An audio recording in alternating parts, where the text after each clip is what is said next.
3 bullets. 1 airport.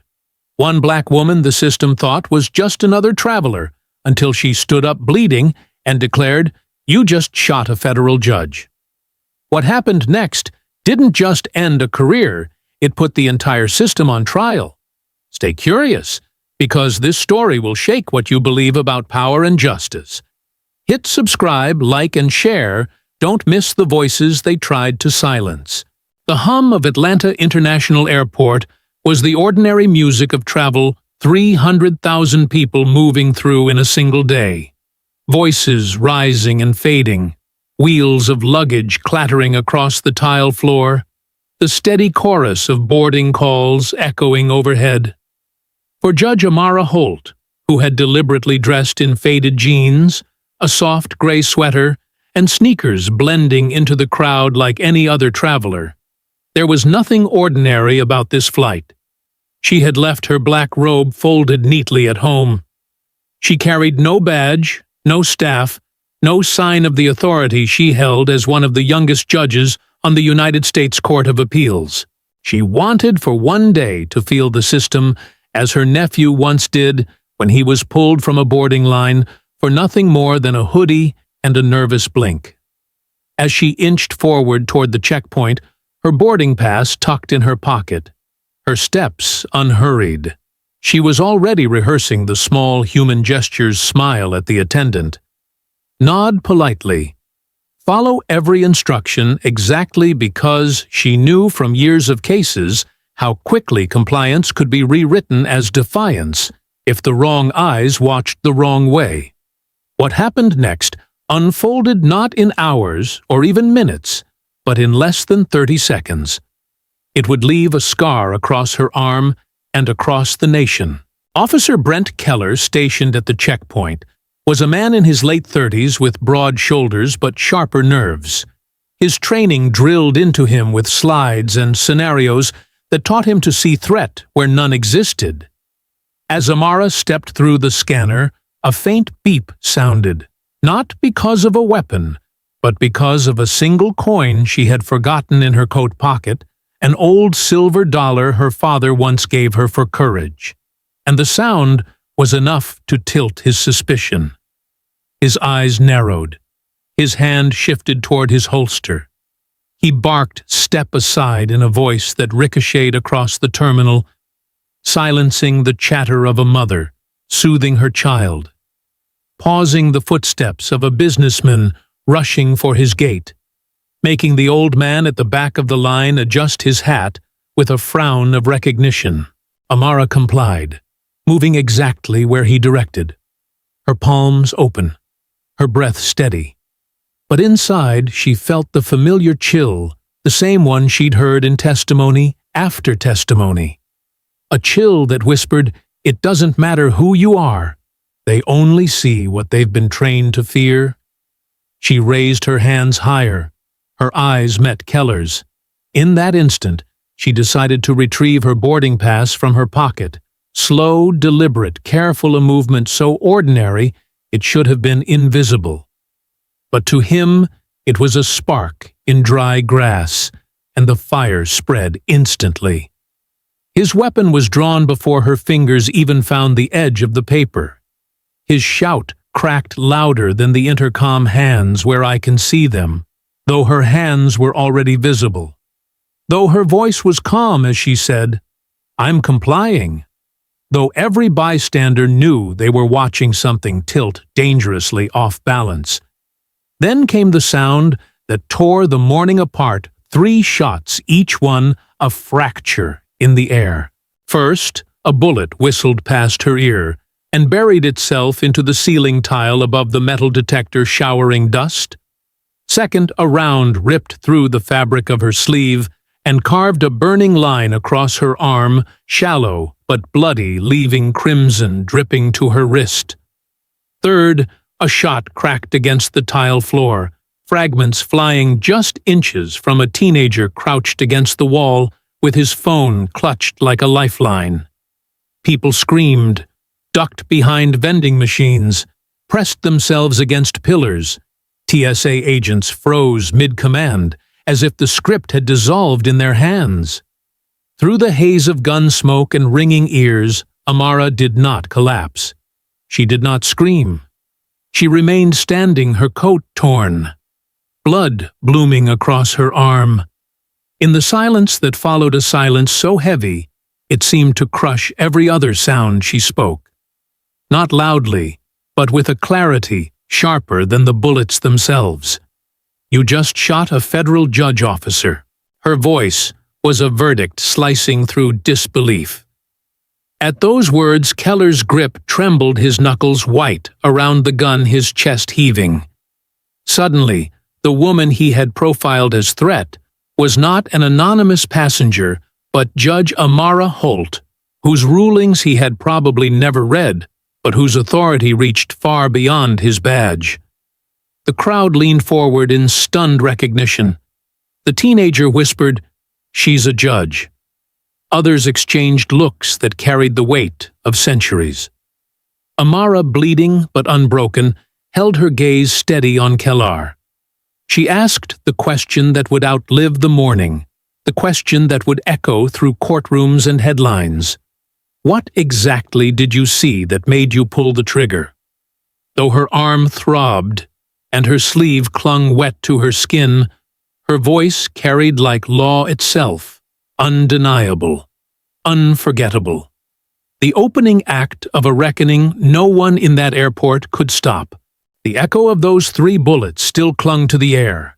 Passengers were crouched behind vending machines and suitcases. Judge Amara Holt's blood was dripping in a thin red ribbon down her sleeve, when another figure emerged from the blur of panic, a figure no one had noticed before, but who would change the direction of the story entirely.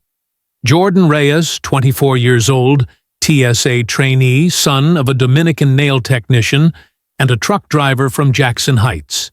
A young man still trying to prove himself in a system designed to swallow men like him whole. He wore the Navy trainee polo that marked him as the lowest rung, the one expected to follow.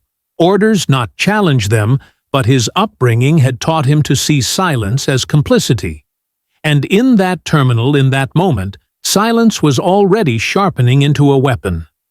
Jordan had joined the TSA with a heart still clean of cynicism, believing that integrity mattered more than rank, that protecting travelers meant more than flexing authority. And though older agents teased him for reading training manuals cover to cover, for asking too many questions during briefing sessions, for staying late to shadow supervisors, he carried his diligence like armor because he remembered his father being pulled over on the George Washington Bridge at 1 in the morning for driving tired, because he remembered his mother trembling after being pulled from a boarding line for random screening at JFK, because he remembered the shame that never left their faces even when the incident was over. He swore from the first day he clipped on his badge that he would not be the officer who inflicted that same humiliation on others. So when he heard Brent Keller's tone shift, when the bark in his voice transformed from procedure into something raw, something sharpened by fear and assumption, Jordan's instincts ignited. He had seen Keller before in quieter moments, laughing in the break room, muttering about profiles no one wrote down. But everyone understood, rolling his eyes at passengers who asked for explanations, joking that they all reach eventually when describing searches gone wrong. Jordan recognized the tremor in his command, the narrowing of his gaze on Amara Holt as she calmly reached into her pocket. And in that instant, he knew what was about to happen. His thumb tapped the screen of his smartwatch, the small lens hidden in its sleek black face coming to life, the red dot glowing like a warning beacon only he could feel. He pretended to check a message, but in reality, he was capturing everything. Holt's steady movements, the folded boarding pass in her hand, Keller's weapon flashing from his holster too fast, the thunder of 3 shots erupting in a space where families hugged goodbye. The footage was unflinching, time-stamped, sealed in digital truth before the smoke even cleared. The silence that followed was a silence thick enough to choke, and in that void Keller lunged for control with words instead of bullets. She lunged, he shouted, voice cracking with urgency. She went for her waistband. His claim tried to reshape reality before the passengers could process what they had seen, but Jordan's voice rose sharper and steadier than he expected. No, she didn't. Officer. She reached for her boarding pass. I saw it. I recorded it. The words slammed into the checkpoint like another explosion, drawing gasps from the crowd, freezing Keller's lie in midair, pulling every hidden eye back toward the truth. The old man with the hat muttered, "He's got it on tape." The teenager holding his phone lowered it for a second, stunned that someone in uniform was contradicting his own. The mother, clutching her toddler, whispered, "Thank God." Keller's face drained of color, then flushed red. His jaw tightened. His lips curled, his grip on the gun trembled before he finally holstered it. But his eyes narrowed with fury as he barked back, "You're out of line. Reyes, hand over that device." Jordan's chest hammered, his knees threatened to shake, but he locked his wrist to his chest as though cradling something sacred. Chain of custody. Sir, this is evidence, not property, and I'll log it as such, he declared, voice carrying across the terminal so every crouched passenger heard. The phrase, technical, procedural, undeniable, landed with weight. The murmurs grew whispers of evidence and proof, rippling like a tide across the witnesses. Cutter, his supervisor, hissed from the side, "Stand down, Reyes, don't make this worse." Jordan glanced at him, heart racing, but his voice stayed firm. What's worse is letting a lie replace the truth. In that moment, he knew the risk was real. Suspension, termination, maybe blacklisting. He could already see the report being drafted, already feel the weight of retaliation. But he also knew silence would be worse. Silence would be betrayal, not only of Amara Holt bleeding before him, but of every passenger who had suffered unseen. Amara, her coat torn, her arm slick with blood, turned her gaze toward him. Her eyes, steady and unyielding, locked on his, and she gave the faintest nod, a nod small enough to miss, but heavy enough to anchor him. In that nod was recognition, gratitude, command. Do not let this vanish. Passengers shifted their whispers, swelling into something heavier. The teenager raised his phone higher again, angling to capture Jordan's stance as well as Holt's wound. Someone muttered, "He's got proof they can't bury this now." The collective realization began to thicken the air, and Keller saw it slipping from him. "Reyes," I said, "hand it over." He roared, taking a step forward.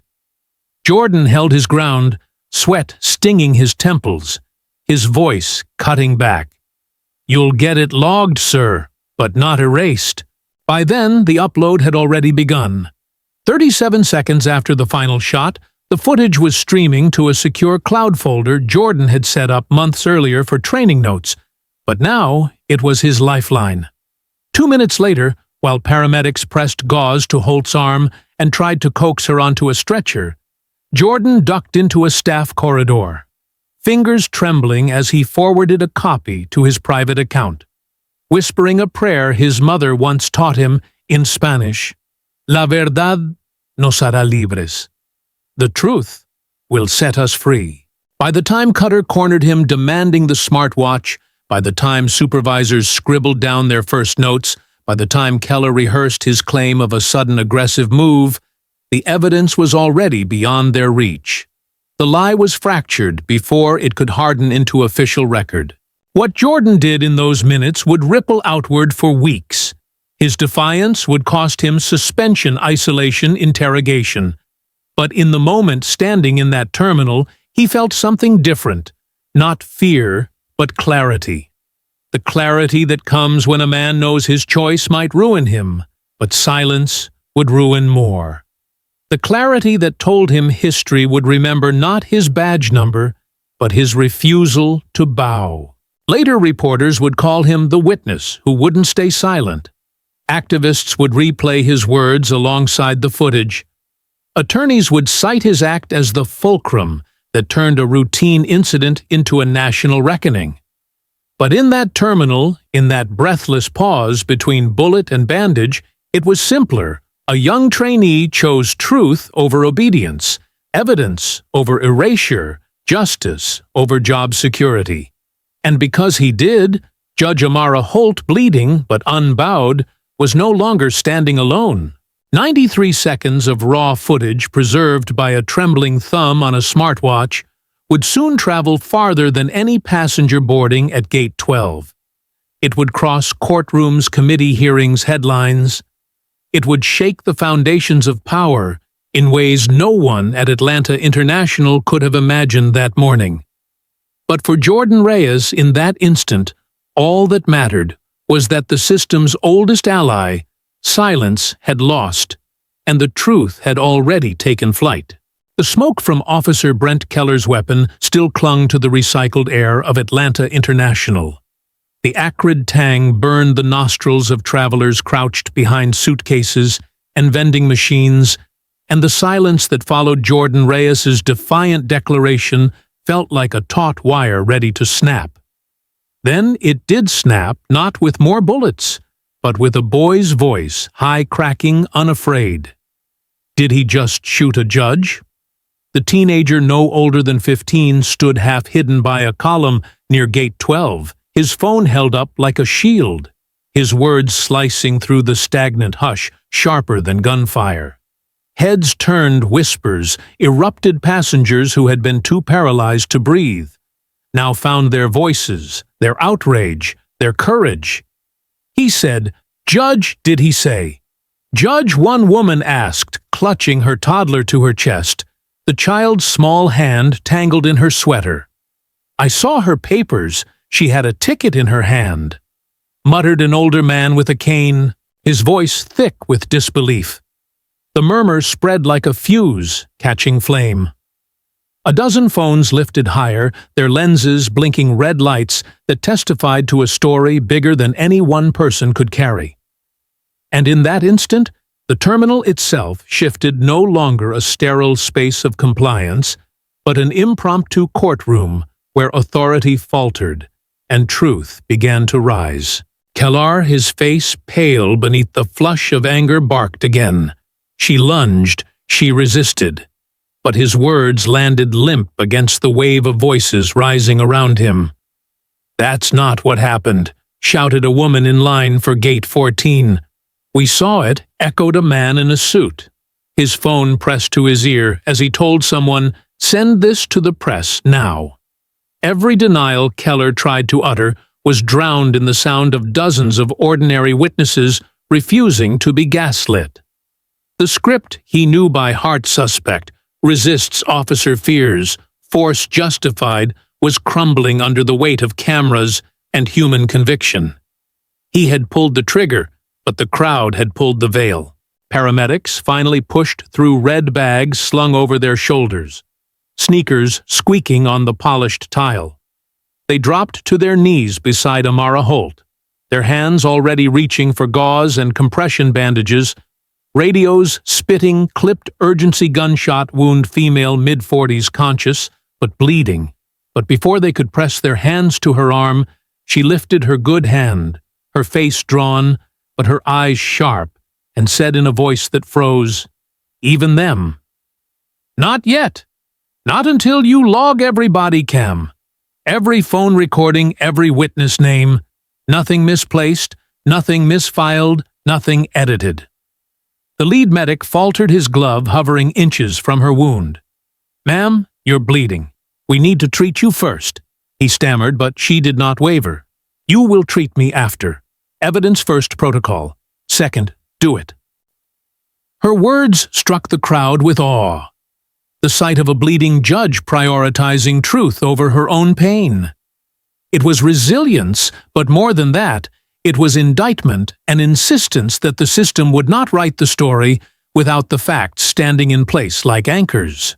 Jordan, clutching his wrist against his chest, the smartwatch still glowing, faintly whispered to himself, "She's not just surviving, she's prosecuting. Around him, the crowd seemed to catch the same realization, their whispers taking shape into a tide of solidarity. A woman with a stroller shouted, "She was calm the whole time." A man added, "He pointed before she even moved." Every sentence was testimony, every recording another exhibit waiting for daylight. The paramedics, shaken but obedient, pulled clipboards from their kits, began scribbling names shouted from behind vending machines and luggage. Denise Walker, Gate 14, Caleb Owens, Newark Flight, Tomas Alvarez, Standby Line. Each name a defense against erasure, each syllable a guardrail against revision.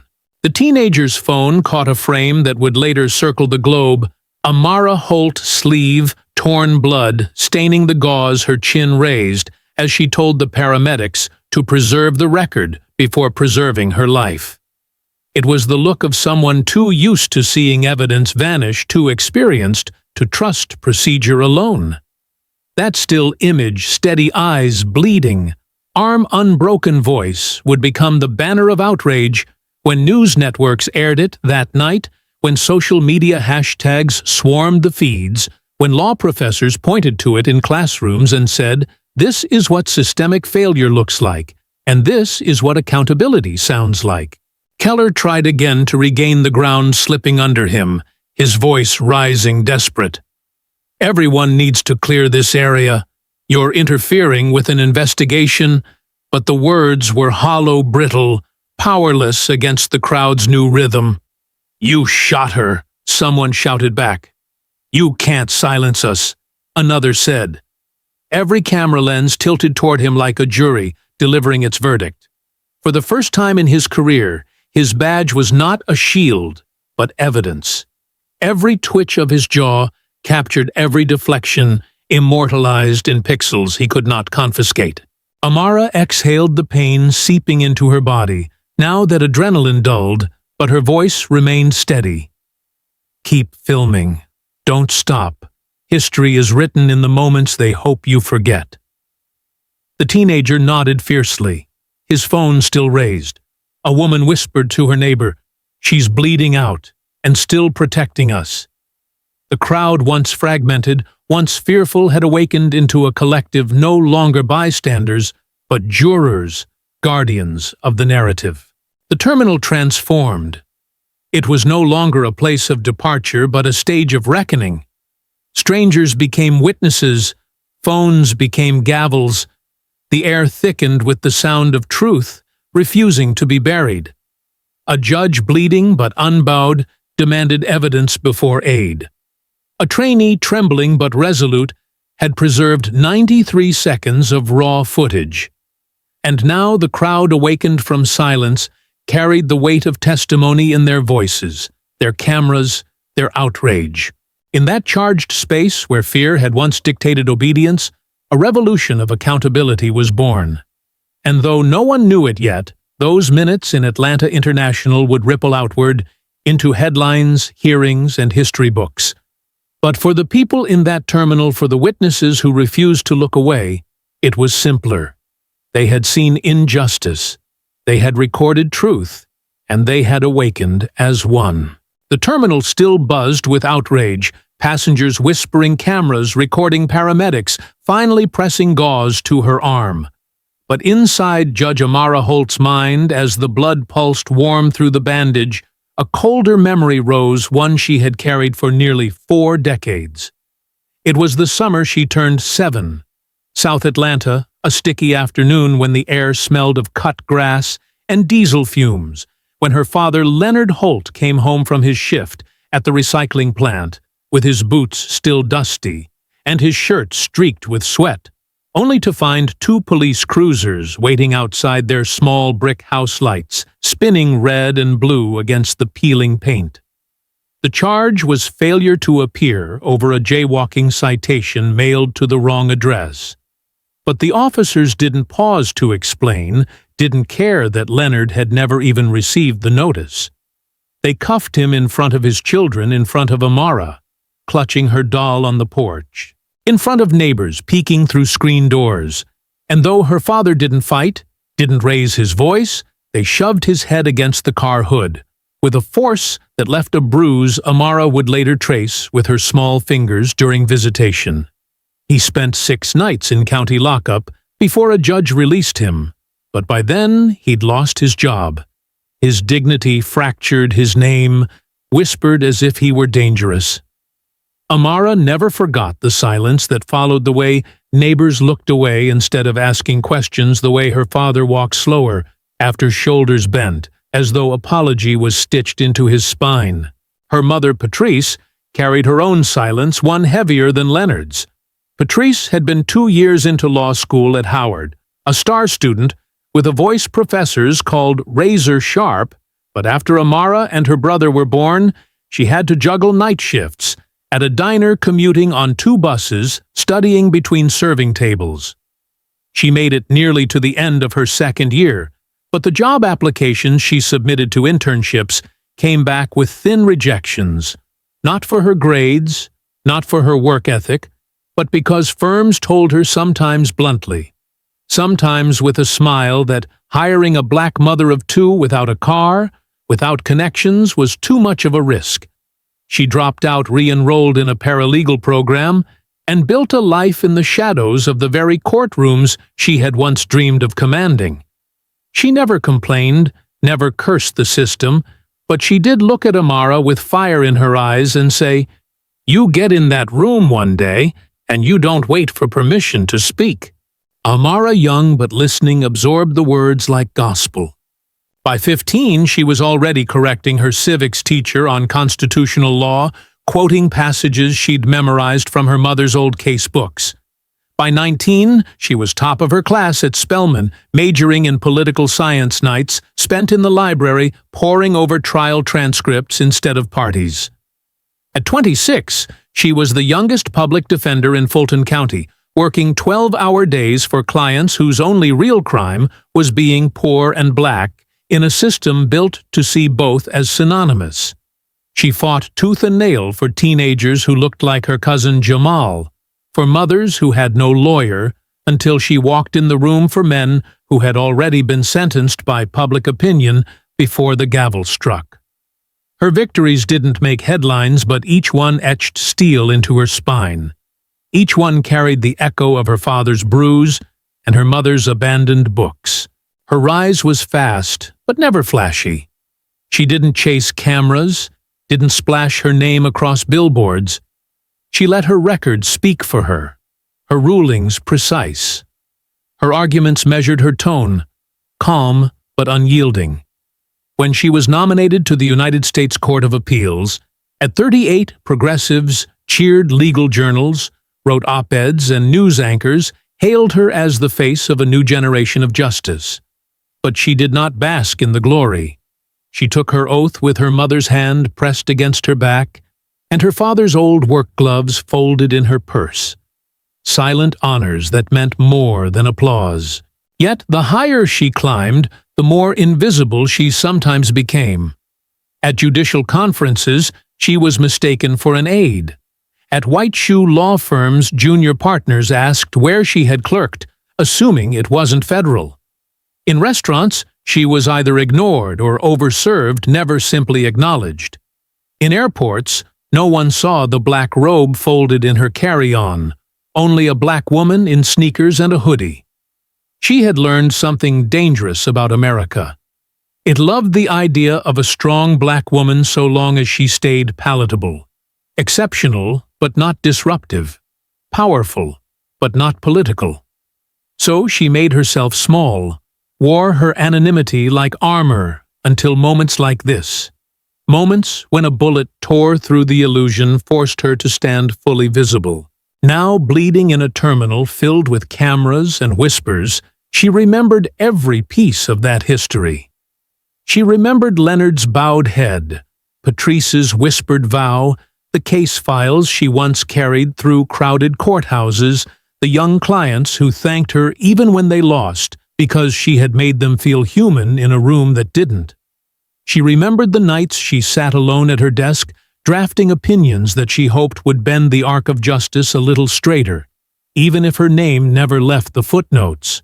It was all there, flooding her veins along with the pain.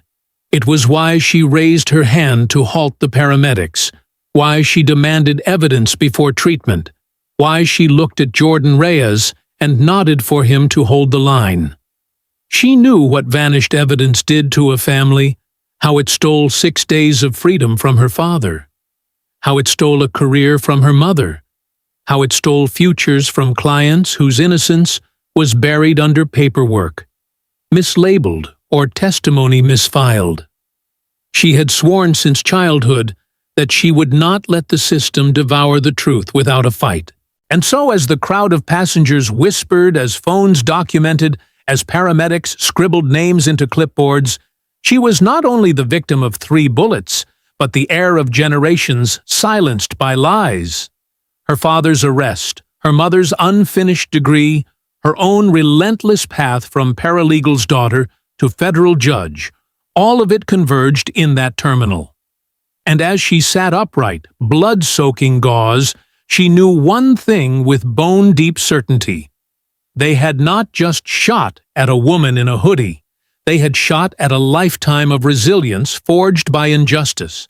And that lifetime would answer not with silence, but with law, with equity, with a verdict written in truth. The memory of her father's arrest and her mother's unfinished dream still pulsed in Judge Amara Holt's chest as paramedics finally lifted her onto a stretcher, as passengers' voices hardened into testimony, as Jordan Reyes guarded the recording on his smartwatch. And while the terminal buzzed with outrage, while evidence was being logged under her watchful command, another story was already beginning to take shape, miles away, because truth, once captured, does not stay still. It travels, it seeks air, and it finds the people brave enough to carry it.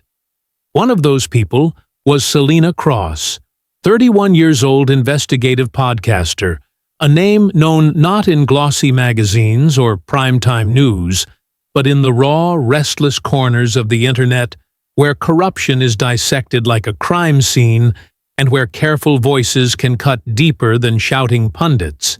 Selena had built her reputation piece by piece, exposing patterns others dismissed as noise, tracing invisible threads that linked sheriff's deputies in Florida to racist memes, unearthing deleted footage in Los Angeles that proved an officer's alibi, false, unraveling stories that institutions swore were misunderstandings until her careful research dragged them into the daylight. She wasn't glamorous. She wasn't sponsored. She recorded episodes from a small studio lined with secondhand foam panels. Her laptop battered, her microphone taped at the base. But her audience was loyal because she dealt in precision, not clickbait. And when Jordan's footage landed in her inbox, an encrypted file sent by a mutual contact, she barely knew Selena's world tilted. She opened the email at 11:23 p.m., sitting cross-legged on her couch in Durham, North Carolina, headphones over messy curls, her notes for a housing discrimination story spread around her like fallen leaves. The subject line was blank. The body of the email contained only 2 words: "Watch this." She clicked play. 93 seconds later, her pulse hammered. Her pen had rolled forgotten under the couch, and she was staring at her reflection in the dark screen after the footage ended, whispering into the quiet. They shot a woman who didn't even move. Oh, she replayed it once, then twice, then a 3rd time. By the 4th, she was leaning forward, eyes narrowing at details. Amara's boarding pass visible between her fingers. Kalar's gun rising before her hand even left her pocket. Jordan's voice breaking through, steady and insistent. I recorded it. The footage didn't shout. It whispered something worse. This happens even when they comply, even when they stand still, even when their only crime is existing in skin, the system mistrusts. Selena knew better than to trust first impressions. She opened her forensic tools, cross-checked the metadata, verified the timestamp, examined frame rates for signs of tampering. Every second was intact. every digital thread unbroken. Then she pulled up flight manifests from Atlanta International, combed through passenger lists, found one name buried under sealed classification, AA. Holt federal flag attached. Her chest tightened. She typed Judge Holt 4th Circuit into her database, cross-referenced images from court archives. The face matched the scar near the left brow aligned. The name rang heavy. It was her. Not just a passenger, not just a woman bleeding on the floor of a terminal, but a sitting federal judge on the United States Court of Appeals for the 4th Circuit. Selena leaned back her chair, creaking her hand over her mouth as she whispered into the dark. They shot a federal judge, and they didn't even know it. Her fingers flew across the keyboard, crafting the story, not with fire, but with scalpel precision.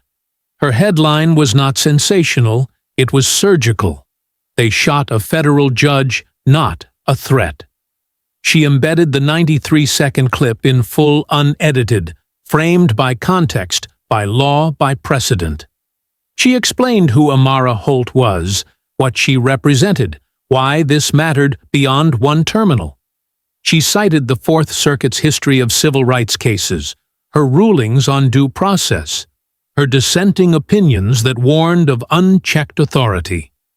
She outlined the systemic bias revealed in every frame of the footage, every tremor in Keller's hand, every calm word from Holt's lips.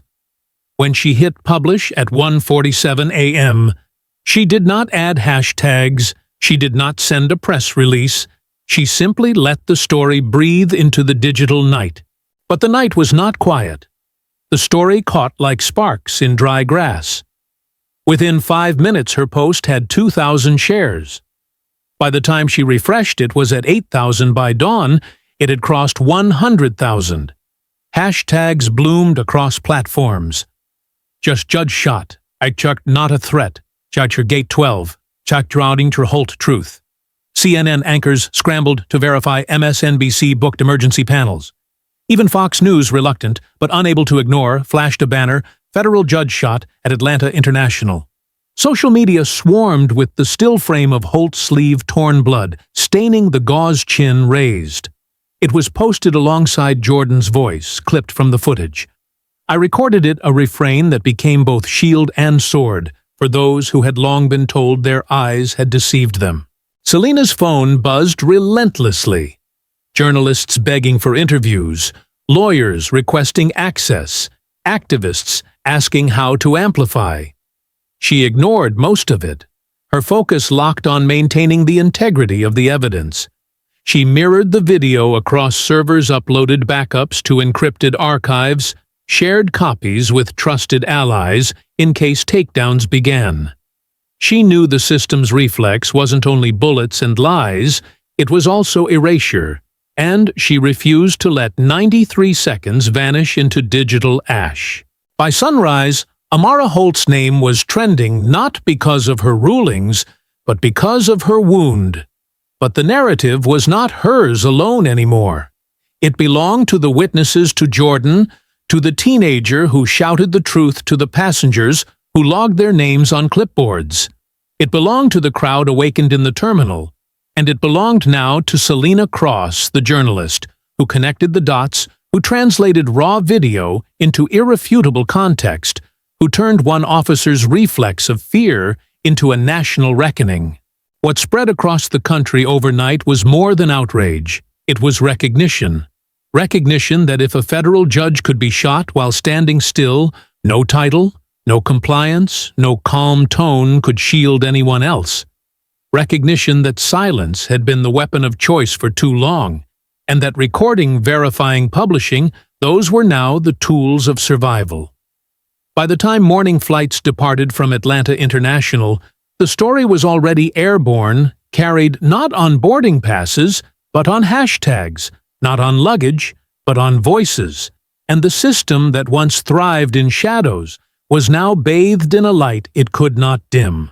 The story Selena Cross published detonated across the country like a flare shot into midnight. By dawn, it had been read by more than 100,000 people by noon. The hashtags "Chakka Judge Shot" and "Chatti Not a Threat" had crossed 1 million mentions, and by evening news anchors were replaying the 93-second clip, with solemn voices dissecting each frame as if it were evidence in a trial already underway.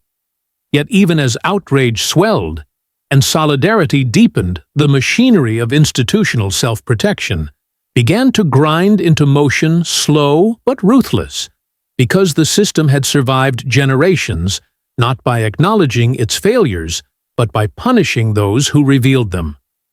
Jordan Reyes learned this first when he reported to duty the next morning, his trainee badge clipped nervously to his polo, his chest still pounding with the memory of standing up to Keller, believing perhaps that courage would be recognized, that the truth he preserved would shield him, only to be summoned into a small gray conference room where 2 supervisors sat stone-faced across the table, a printed letter folded neatly between them. The words were clipped, bureaucratic, cruel, in their precision suspended pending review for insubordination. Jordan blinked, heat rushing to his face. Insubordination, I followed protocol chain of custody. Evidence preservation, but Cutter, the supervisor who had hissed at him to stand down, leaned back and said flatly, "Your protocol is whatever your commanding officer says it is. You undermined an officer in a live security incident. You jeopardized authority in front of civilians."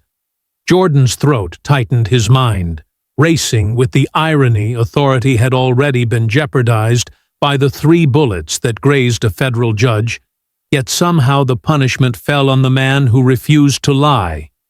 He walked out of the room with his badge deactivated, his login credentials revoked, his paycheck frozen, the echo of the word insubordination like a brand seared into his future. Meanwhile, at the airport's administrative offices, attorneys convened in a closed-door meeting. Voices hushed but resolute, circling wagons, not around truth, but around liability. Gerald Lamb, general counsel for the airport, leaned over a stack of preliminary reports, his tie askew, his words sharp. "If we frame this as an officer's isolated error, we open the door to systemic liability. If we frame this as passenger non-compliance, we retain the defense of lawful procedure." Another lawyer frowned. "She's a federal judge. That won't hold." But Lam snapped back. She wasn't identified as one at the time. In that moment, she was a passenger who refused a lawful order. That is our out. The language crystallized into strategy: non-compliant, obstructive, interfering with active security protocol phrases designed not to describe reality, but to reframe it until blame shifted from shooter to survivor. Within hours, the first draft of a charge sheet was filed: obstruction of federal security procedure, refusal to comply with officer commands, disruption of checkpoint operations. The absurdity was staggering. Amara Holt shot, while following instructions, was now officially accused of defying them. News of the charge leaked quickly.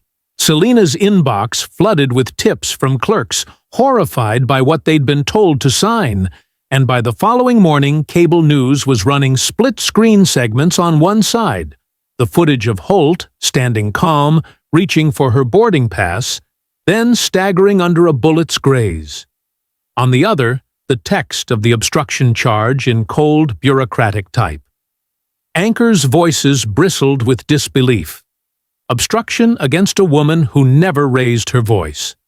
Legal scholars shook their heads. Former prosecutors warned the move was untenable. Activists called it retaliation, so naked it was almost brazen. And far from quelling outrage, the charges became accelerant proof that the system would rather criminalize the wounded than confront the shooter. Jordan, sitting at home in his small apartment, watched the coverage with his head in his hands. Suspension had already marked him, his phone buzzing with messages from colleagues, some sympathetic, most silent. But the news that Holt herself had been charged made his stomach churn. He replayed the footage again and again, the red recording light steady her boarding pass, visible Keller's gun rising too fast, the crack of bullets. He knew the truth was clear, yet the system was bending itself into contortions to bury it. For a moment, doubt clawed at him. Maybe he had ruined his career. Maybe his mother would be right to fear he had drawn too much attention. But then he remembered Holt's eyes, the nod she had given him across the chaos, the unspoken command not to let the truth vanish. He sat up straighter, exhaled slowly, and whispered to himself, "They picked the wrong judge. They picked the wrong witness, too." At Charlotte Douglas's courthouse, Amara herself received the notice while still recovering her arm stitched her body aching. The nurse handed her the envelope with hesitant eyes, whispering, "I'm sorry," as though apology could soften the blow. Holt read the charges once, then again, then folded the paper neatly and set it aside on her tray, untouched breakfast cooling beside it. A paramedic who had been present at the terminal visited later eyes heavy with guilt and asked softly, "Are you surprised?" Amara looked up, pain sharpening her features, and answered with quiet steel, "Do I look surprised?" She had lived too long inside a system that punished those who exposed it. She had seen her father lose 6 days for a missed citation, her mother lose a career for being a black woman with children, her clients lose freedom because their truth was less convenient than a cop's report. Surprise was no longer part of her vocabulary, only resolve. Selena's exposé, now viral beyond containment, became the counterweight to institutional retaliation. She dedicated her next podcast episode solely to the retaliation, her voice calm but edged with fury. They suspended the trainee who preserved evidence. They charged the judge who complied. This is not accountability. It is revenge disguised as protocol. She played the 93-second clip again, letting the audience hear Jordan's steady voice contradict Keller's lie, letting them see Holt's calm compliance, letting them judge for themselves. Within 24 hours, the episode had been downloaded by 500,000 listeners, cited in op-eds replayed on late-night television.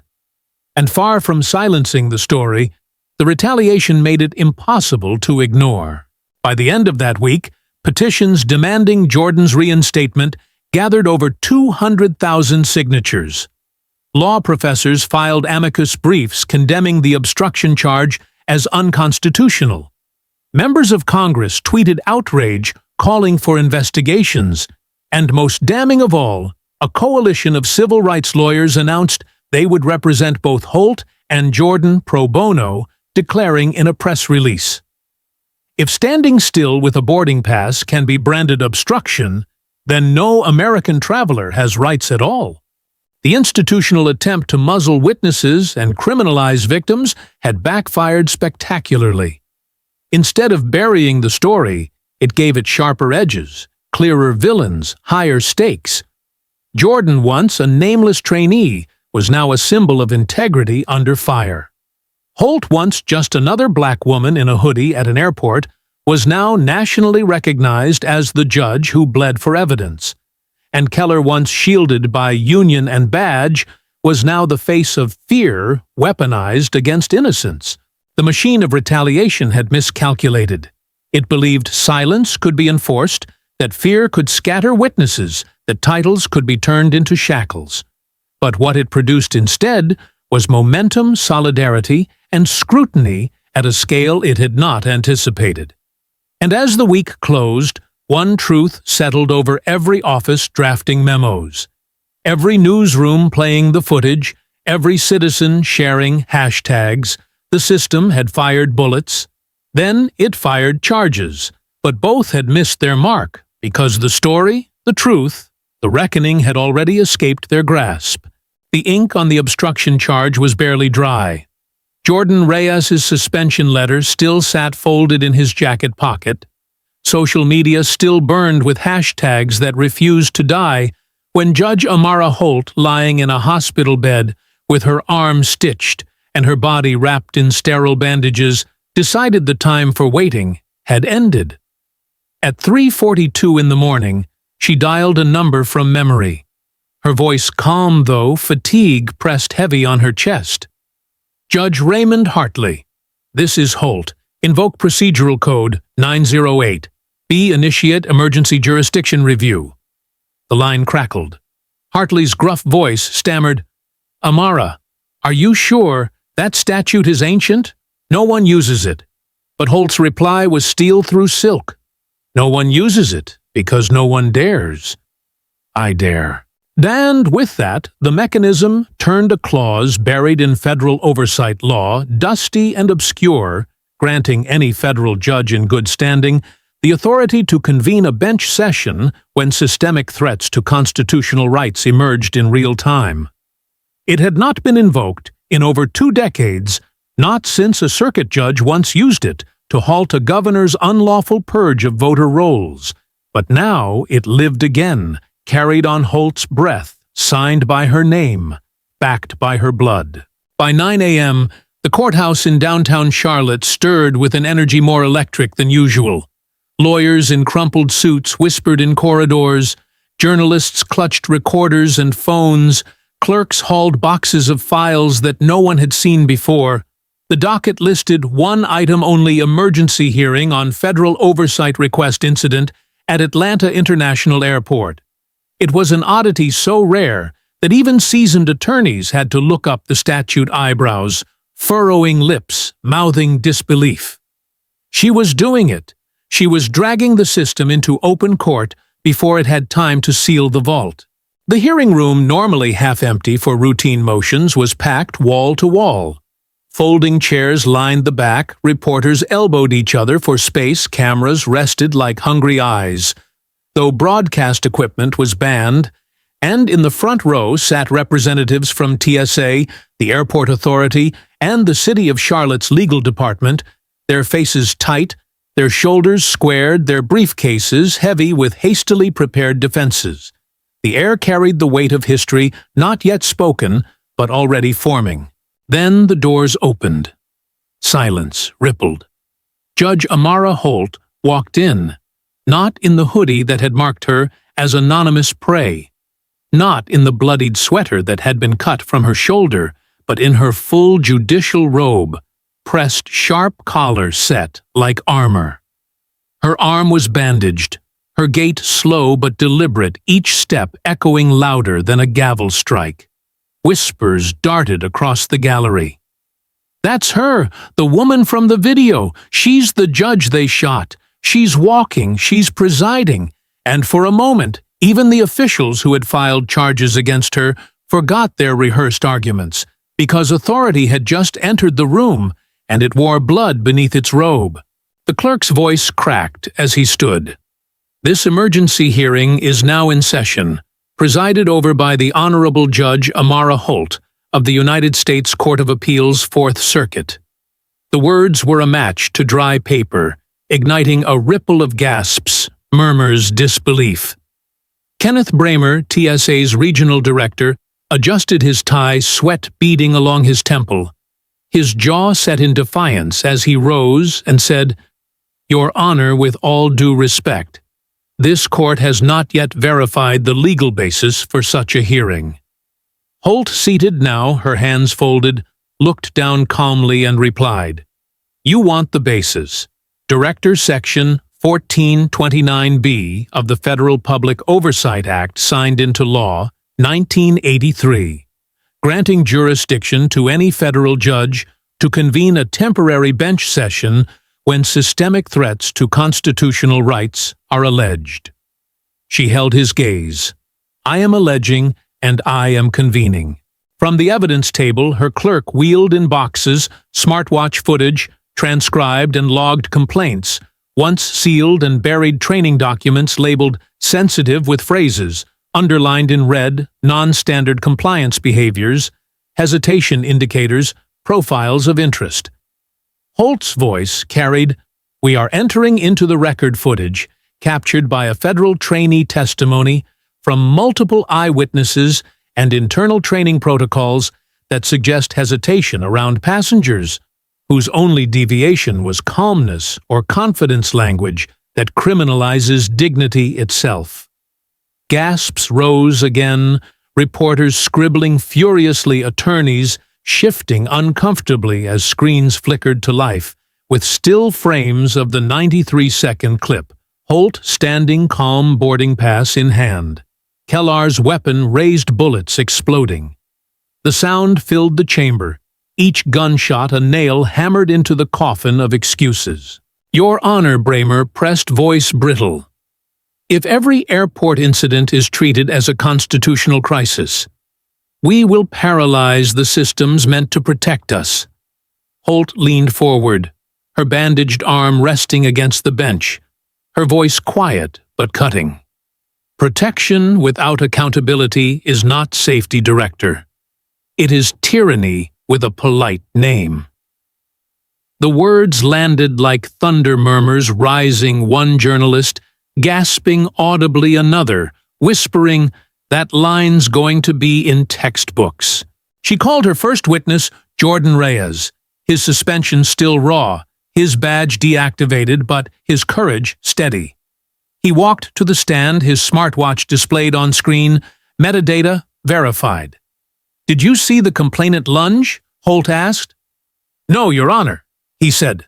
Voice steady, "I saw her comply, and I recorded it." His testimony paired with the footage unraveled Kellar's narrative entirely. Next came the complaints, 14 in total unearthed from sealed files, each detailing misconduct at Charlotte's TSA unit over the past 5 years. A mother traveling with her autistic son, strip-searched for erratic behavior. A Vietnam veteran detained for wearing a religious necklace. An Arab-American student interrogated for carrying textbooks in Arabic. Each case resolved internally, each brushed aside until now. Holt entered them into record, her voice steady. Not a few bad apples. A cultivated culture of suspicion. The officials shifted their defenses, crumbling. Every page, every video frame, every buried complaint was a mirror held up to a system that preferred shadows. Now the shadows had been dragged into sunlight. By the time the hearing adjourned, the room was hushed, the stunned silence of a gallery that had just seen power pierced by truth. Holt rose from the bench, her robe heavy with the weight of history, and declared, "This court is recommending immediate federal investigation into the practices at Charlotte Douglas International Airport, including officer conduct, supervisory oversight, and administrative infrastructure. I will preside over its proceedings." Bramer sputtered, "Who are you to decide that?" Holt stood tall, her eyes like fire through glass, and answered, "I am the woman your officer shot while I complied. And I am the judge the law now requires you to answer to." She stepped down each stride, deliberate past lawyers, past journalists, past officials who could not meet her gaze. Outside, cameras waited, headlines sharpened, and inside the system that once ignored her name had just been ordered to say it under oath. The emergency court session had cracked open like a fault line, and by the time the second day of testimony began, the chamber no longer felt like a courthouse. It felt like a crucible. Every chair was filled, every aisle packed with journalists holding recorders, every glance turned toward the woman in the black robe with a bandaged arm and unshaken gaze. Judge Amara Holt sat at the bench not just as a jurist, but as living evidence, and the system itself sat on trial before her. From the evidence cart, her clerk stacked 12 thick binders onto the table, their covers stamped, confidential in bold red, their spines marked with years ranging from 2018 to 2023. "These," Holt began, her voice steady but resonant, "are misconduct reports from Charlotte Douglas. International Airport Security Division reports that were sealed, rerouted, or quietly dismissed. Today, they will not be dismissed. Today, they will be read into record." The gallery leaned forward, pens scratching, cameras clicking, and Holt's hand rested firmly on the stack as though daring anyone to stop her. The first file was opened, its pages rustling like brittle leaves. Holt's clerk read aloud, "Case number 1804, female passenger, Arab American, detained 90 minutes for carrying Arabic language textbooks. Justification cited suspicious materials. Resolution dismissed internal review, not pursued." Murmurs rippled through the gallery. Holt's eyes flicked toward the TSA representatives, their faces stiff. She opened the second file, "Case number 1912, African-American male Vietnam veteran detained for refusing to remove religious necklace. Held for 75 minutes. Resolution dismissed, no corrective action." Another murmur, this one sharper, heavier. Holt's bandaged arm rested on the bench, her voice cutting through the rising tension. Two examples, already a pattern. By the fifth file, the pattern was undeniable. Case number 2107, Latina mother traveling with autistic son, subjected to strip search after child, displayed what officers deemed erratic behavior. Complaint filed labeled, resolved internally, no external review. Gasps rose from the gallery. A reporter whispered, "This is outrageous." Another scribbled furiously, strip search child present. Holt leaned forward, her tone measured but sharp. "These are not isolated. These are not accidents. They are symptoms of a system trained to mistake difference for danger." One by one, the files were opened, 12 in total, each recounting a story of humiliation, detention, escalation. 9 of the 12 involved Black, Latino, or Arab passengers. 6 involved minors or elderly individuals. None resulted in disciplinary action. All were sealed. All were invisible, until now. Holt let the weight of each case settle before moving to the next, ensuring no detail vanished into the flood. By the 12th, the gallery sat in stunned silence, pens stilled, faces pale. Even the defense counsel shifted uncomfortably, their arguments shriveling under the accumulation of evidence. Then Holt spoke, her voice not loud, but resonant enough to fill the chamber. "These are 12 reports. 12 voices silenced, 12 truths buried.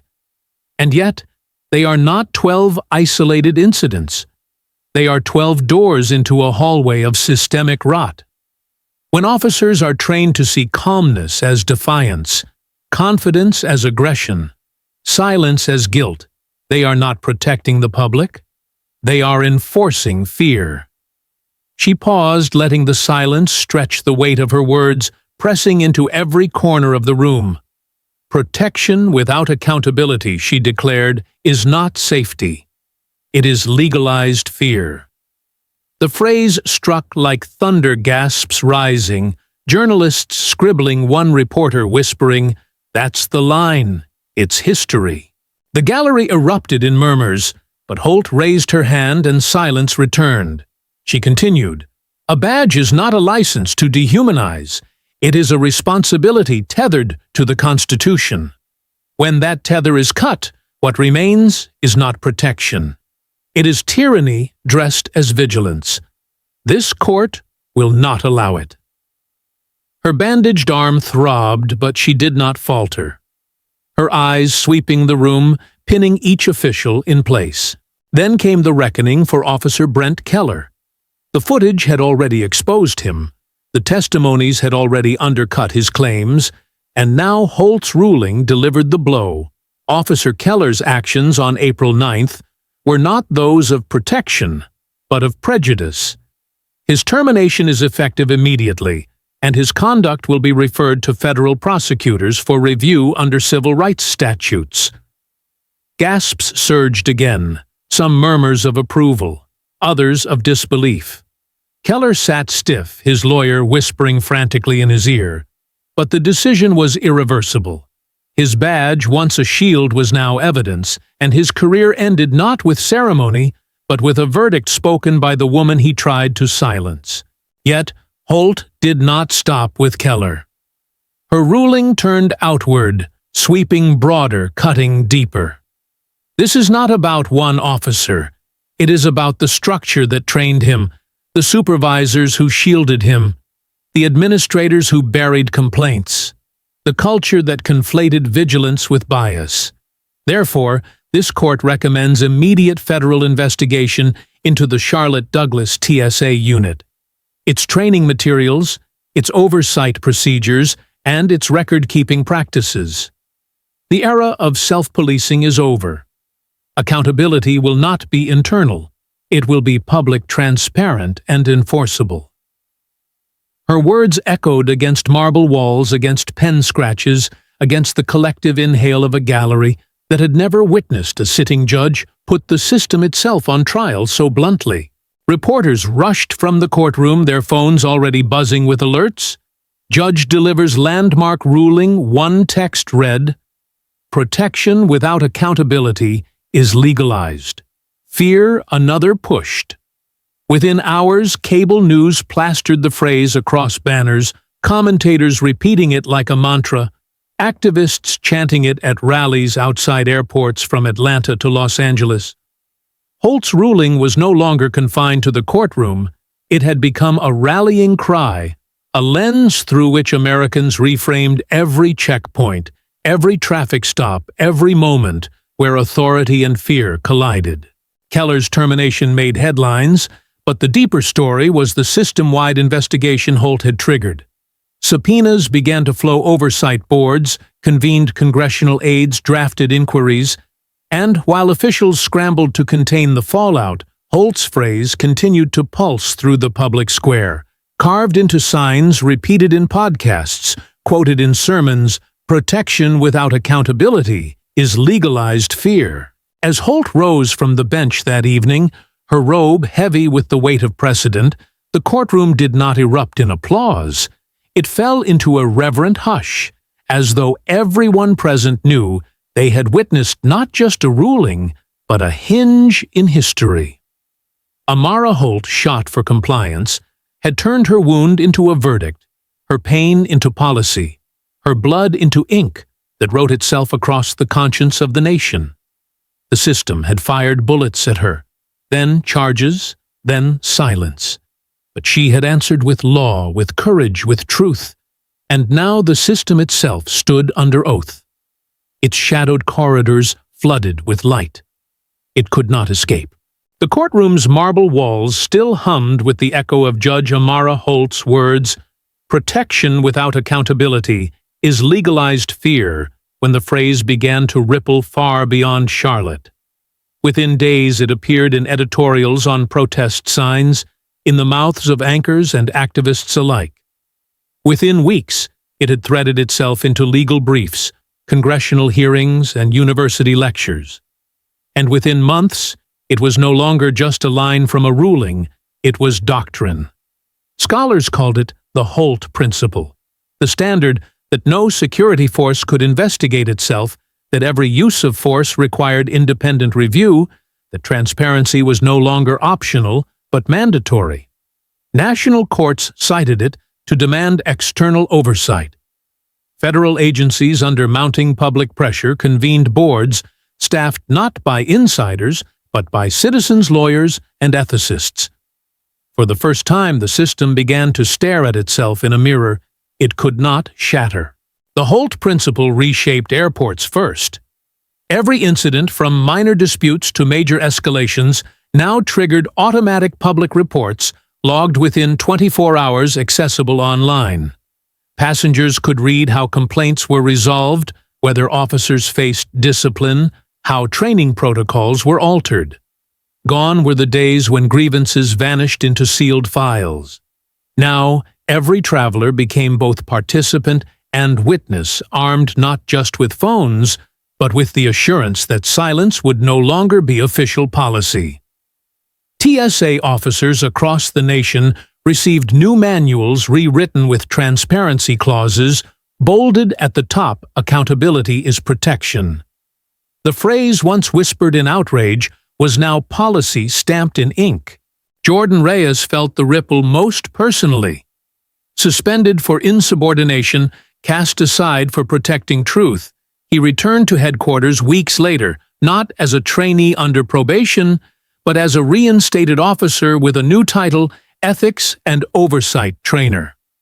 His reinstatement letter, signed by the very administrators who once tried to silence him, acknowledged in bureaucratic language what the public already knew, that his refusal to surrender the footage had preserved the nation's trust in evidence.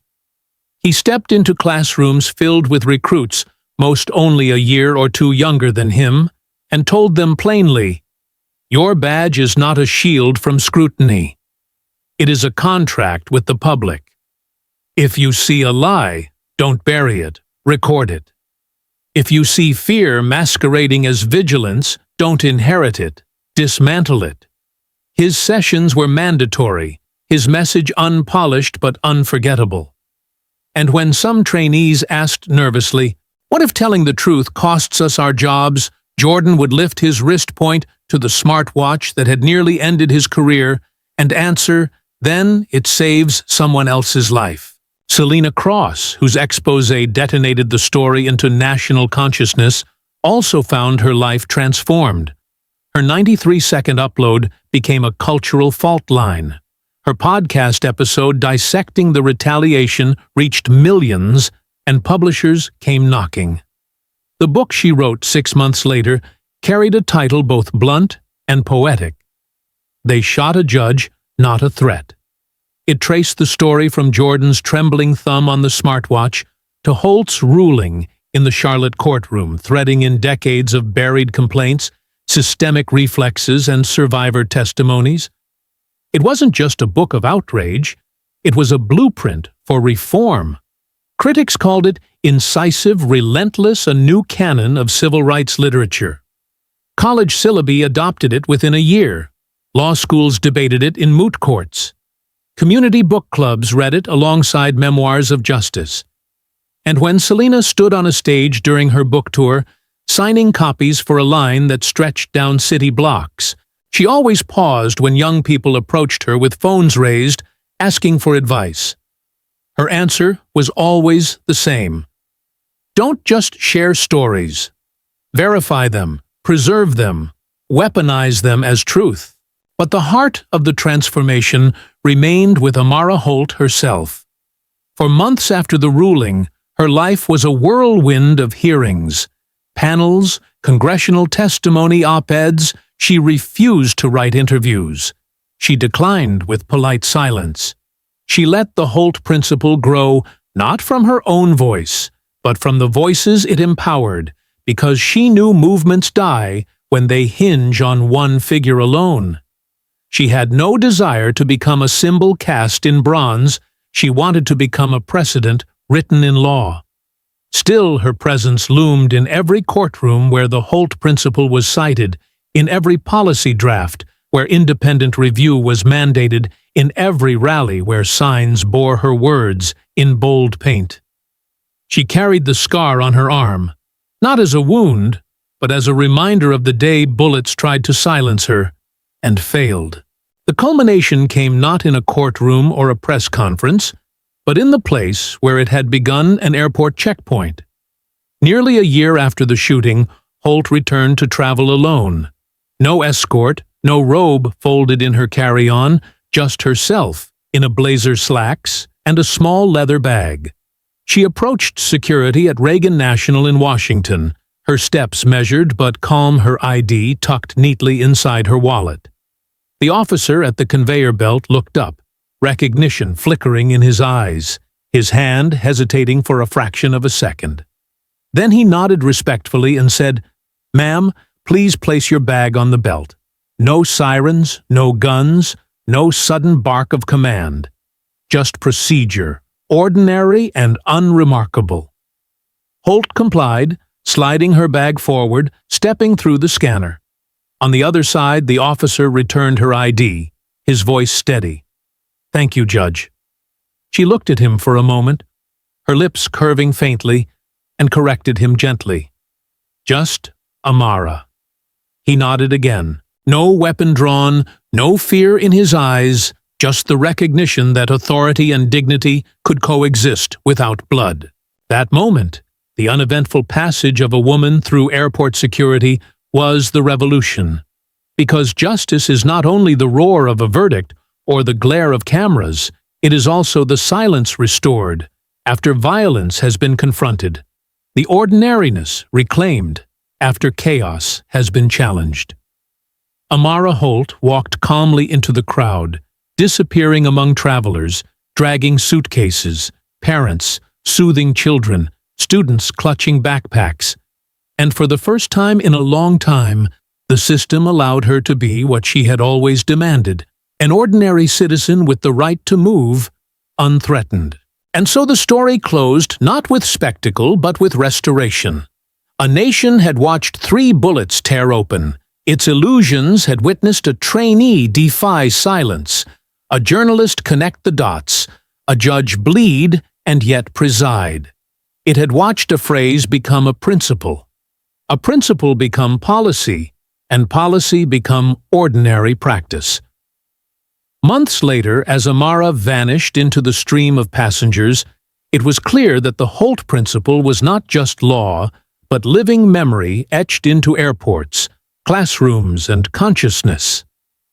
Justice had not erased the wound, but it had healed the path forward, reminding everyone that sometimes the greatest victory is not making history loud, but making the future safe enough to be quiet again. 3 bullets fired in an airport did more than graze the arm of a federal judge. They ripped open the truth about fear dressed as authority, and from that moment, the country had to decide whether silence would win or whether ordinary people would turn outrage into action. Judge Amara Holt's story teaches us that justice isn't abstract. It's lived in minutes and seconds. In the 93 seconds of footage Jordan Reyes risked his career to save, in the 4 decades of memory Holt carried from her father's wrongful arrest, in the one book Selena Cross wrote that armed millions with knowledge. These aren't distant stories. They are mirrors. When a system can shoot a judge and then charge her with obstruction, every American traveler, student, parent, and worker must see themselves in that risk. The Holt Principle. Independent oversight, mandatory transparency, wasn't born in Congress or a think tank. It was born in a terminal where strangers refused to stop filming, in a courtroom where sealed files were pried open, in a voice that declared, "Protection without accountability is legalized fear." That principle now belongs to every citizen who dares to demand it. The lesson is clear. Don't wait for titles to defend truth, because authority doesn't protect itself. It hides until someone drags it into light. If Jordan had stayed silent, if Selena had ignored an email, if bystanders had lowered their phones, this story would have been buried under paperwork and press releases. Instead, it became law. It became reform.